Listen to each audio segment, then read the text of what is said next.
అద్వితీయ entertainers banner పై రాంభూపాల్ రెడ్డి నిర్మాతగా ఎన్నో చిన్న చిత్రాలకు పనిచేసిన నర్సింగ్ దర్శకుడిగా పరిచయం అవుతూ తెరకెక్కిస్తున్న చిత్రం బ్రహ్మచారి. ఏఎన్ఆర్, కమల్ హాసన్ లాంటి మహానటులు నటించిన బ్రహ్మచారి టైటిల్తో వచ్చిన సినిమాలు బాగా సక్సెస్ అయినట్లే తెలంగాణ యాసలో వస్తున్న పర్ఫెక్ట్ కామెడీ ఎంటర్టైనర్గా ఈ cinema రూపొందింది.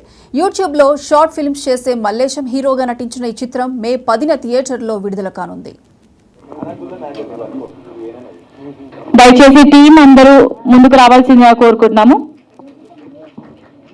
Team members, technicians, actors ఎవరైతే ఉన్నారో అందరూ స్టేజ్ దగ్గర అవైలబుల్ గా ఉండవలసిందిగా కోరుకుంటున్నాము. చేస్తాడు.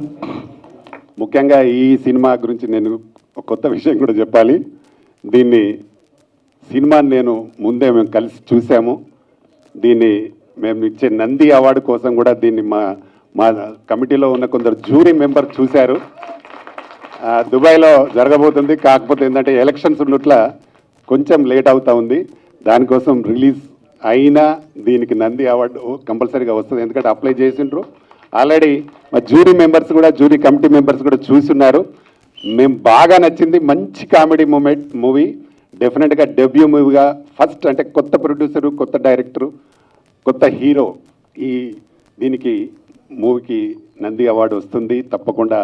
ఈ సినిమా ఆఫ్టర్ రిలీజ్ కూడా మనకు ఇంకా బాగా